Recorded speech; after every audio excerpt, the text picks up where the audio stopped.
I never thought I'd be the guy posting something like this, but here we are. My name's Mike, and I've been with my wife Emily for about 8 years now. Things weren't perfect from the start, but I thought we'd gotten past the rough patches. We had a pretty normal life, steady jobs, a house, the usual ups and downs. But over the past few months, I started noticing little things that didn't sit right. She'd be more distant, secretive even.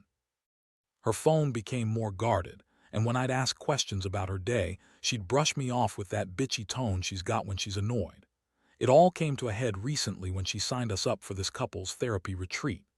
It sounded like a good idea at first: get some help, fix what was broken, maybe reconnect.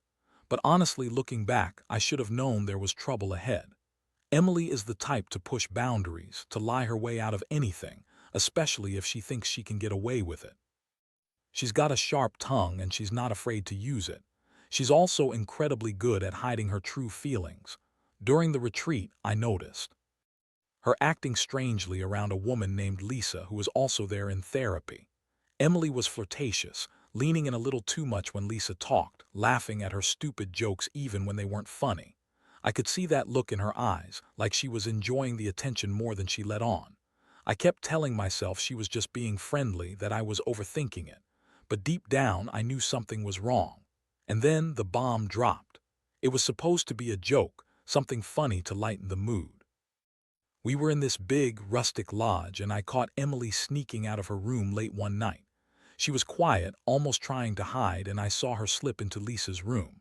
My heart stopped. It was so obvious what was going on, but for a second I froze.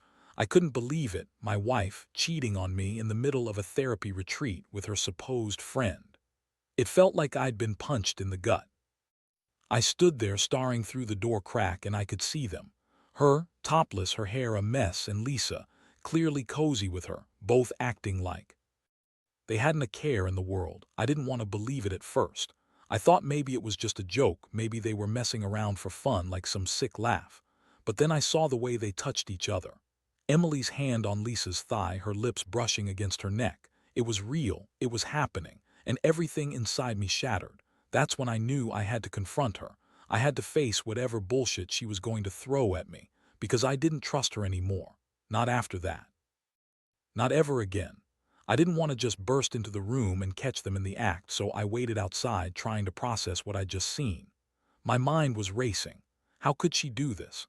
After everything we'd been through, after all the promises she'd made about loyalty and trust, I kept telling myself she'd deny everything, that she'd come up with some lame excuse, just like she always did when I caught her lying. But this time, I knew the truth was staring me right in the face. I remember standing there for what felt like forever, hearing their muffled whispers and the occasional giggle. My stomach twisted into knots. I felt so betrayed, so furious, and honestly so heartbroken I couldn't breathe. When I finally gathered enough courage, I pushed the door open. I didn't even knock, I just needed to see her face. She was caught off guard, of course. Emily's eyes widened, then she faked a smile, that bitchy smirk that she always uses when she's trying to act innocent. "Mike," she said, her voice dripping with fake sweetness. "What are you doing here?" I didn't bother with pleasantries. I looked past her to Lisa, who was sitting on the bed trying to hide her embarrassment. I saw the guilty look in her eyes too, and that made me even angrier. I was about to say something when Emily cut me off. "It's not what you think," she snapped. "We were just talking. Nothing happened." Her voice was so dismissive, like she didn't even care that I had just caught her in bed with another woman. I couldn't hold back. I told her I saw her sneaking out, that I knew she was cheating. Her face twisted, and she started lying right then and there, saying she was just going to get some water, that they were just friends, that I was overreacting. She told me I was crazy, that I was imagining things, that I was paranoid, but I knew she was lying. I looked at Lisa and I could see the guilt written all over her face. I knew this wasn't some innocent mistake. The worst part was how she kept flipping the script, blaming me for all of it. "You're so jealous," she spat. "You're always accusing me of stuff. Maybe you're the one with problems." That's when I lost it. My head was spinning, and I just felt this overwhelming mix of anger, hurt, and disgust. I wanted to believe she was trying to protect herself, but at that moment, all I saw was a woman who had no loyalty, no respect, and no shame. I told her she could pack her bags and leave. not in a calm way, more like a scream. I told her she was done, that I didn't want to see her face again until she could explain herself properly if she ever could. She just sneered and tossed her hair, acting like she was the victim in all this. That moment I saw her for what she really was, a selfish, manipulative bitch who thought she could get away with anything. And I knew then that my life was about to change forever. After she left, I couldn't sleep. My mind kept replaying everything I saw, heard, and felt. I kept asking myself how she could do this. How Emily, the woman I married, could betray me so callously, so blatantly. I felt numb, like I'd been punched in the chest, and for hours I just sat there staring at the wall, trying to make sense of it all. I started digging through my things, her phone, her emails, anything I could find. I guess I wanted some kind of proof, something concrete to validate what I already knew deep down. And I found it. Her messages with Lisa. Not just the one-night stand, but a series of conversations. Flirty, suggestive, downright disgusting. They'd been planning this for a while, talking about sneaking off, having fun, and I even saw some exchanged pictures, intimate photos that I wish I could erase from my mind. It was like a punch to the gut every time I looked at those texts. I felt so stupid for not seeing it sooner. Emily had always been so bitchy, so manipulative, and I guess I'd been blind to her true nature. She was a master at hiding her tracks, at making me doubt myself. But now I had her messages, her lies laid bare. That hurt worse than anything else, knowing I'd been played for a fool. I wanted to confront her again, but I knew it wouldn't do any good, not that night. I was too angry, too hurt, so I made a decision. I would get revenge, not just by throwing her out or divorcing her. No, I wanted something to hit her where it hurt. I wanted her to feel the pain she'd caused me, to understand that messing around behind my back wasn't going to be tolerated. The idea suddenly clicked. I'd record her. I'd set up hidden cameras and microphones. I'd catch her in the act, expose her for who she really was. I knew it was petty, but I didn't care. I needed some kind of leverage, some way to make her pay for the betrayal. If I could catch her red-handed, maybe I could force her to face the consequences.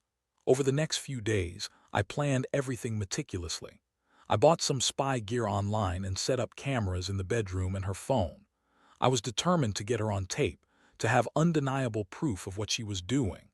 Meanwhile, I started preparing myself emotionally.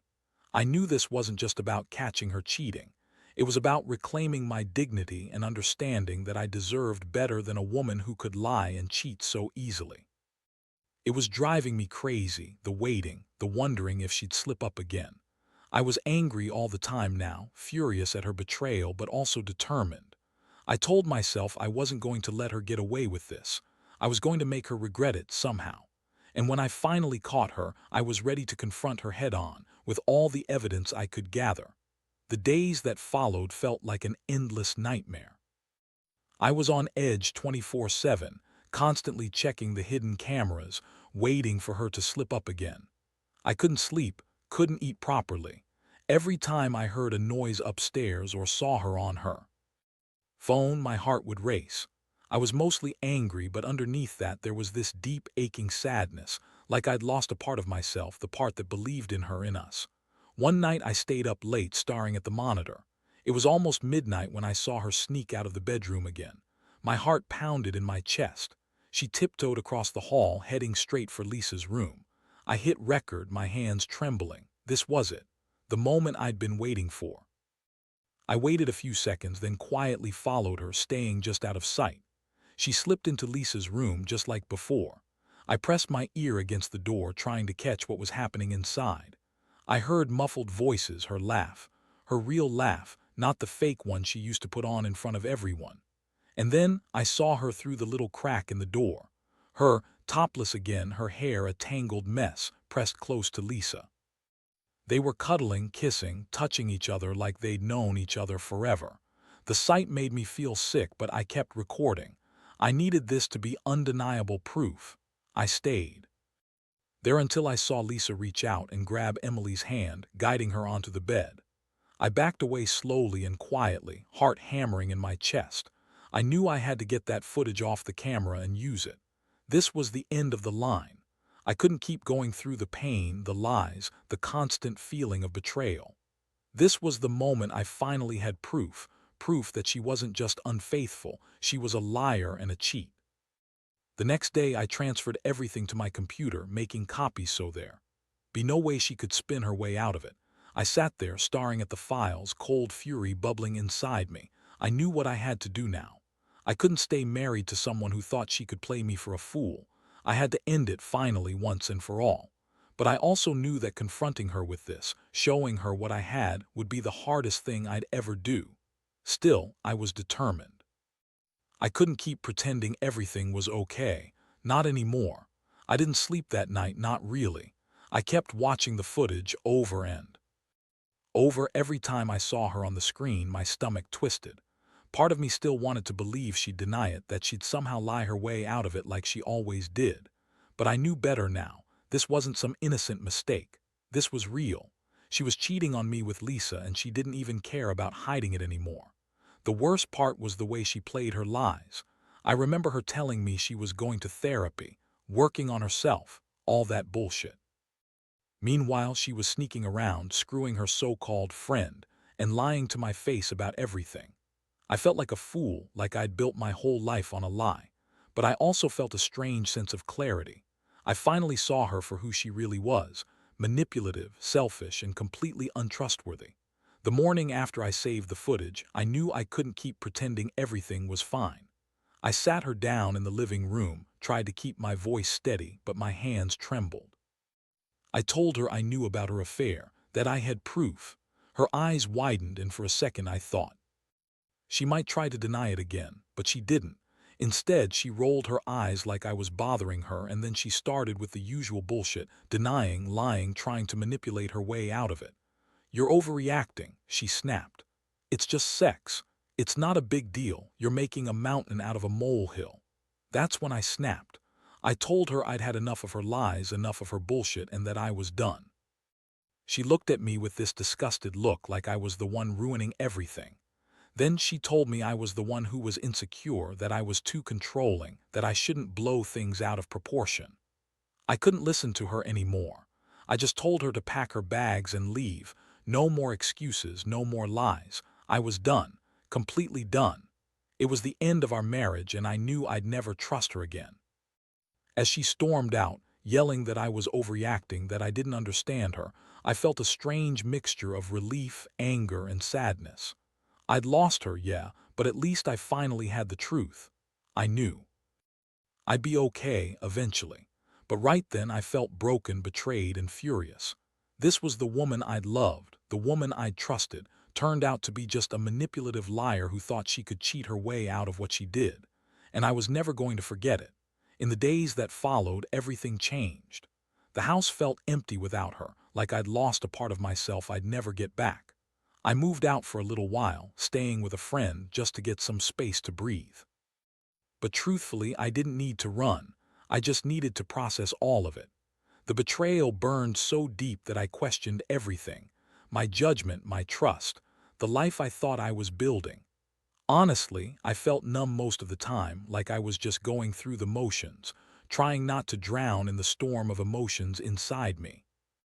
Looking back now, I realize I learned a lot from this mess. Lessons about trust, about how some people are good at hiding their true selves, and about the importance of listening to that gnawing feeling in your gut. I also learned that revenge isn't always about getting back at someone, but about reclaiming your own dignity. I didn't exactly plan to catch her in the act, but once I did, I knew I had to expose her.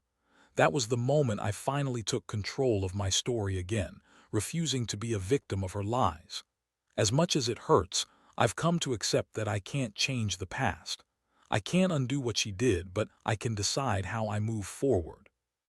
I've started working on myself, rebuilding my confidence and trying to find happiness in the little things, things I'd taken for granted before. It's not easy, and there are still nights when I lie awake and wonder how I got here, what went wrong, and whether I'll ever fully trust again. But I do know one thing: I won't let her betrayal define me. To anyone reading this who might be going through something similar, my advice is simple: don't ignore that tiny voice in your head that tells you something's wrong. Pay attention to the signs. And if you find yourself in a situation where you feel betrayed, don't be afraid to confront it head-on. You deserve honesty, loyalty, and respect. No matter how much it hurts. Because in the end, the only person who can truly take control of your life is you.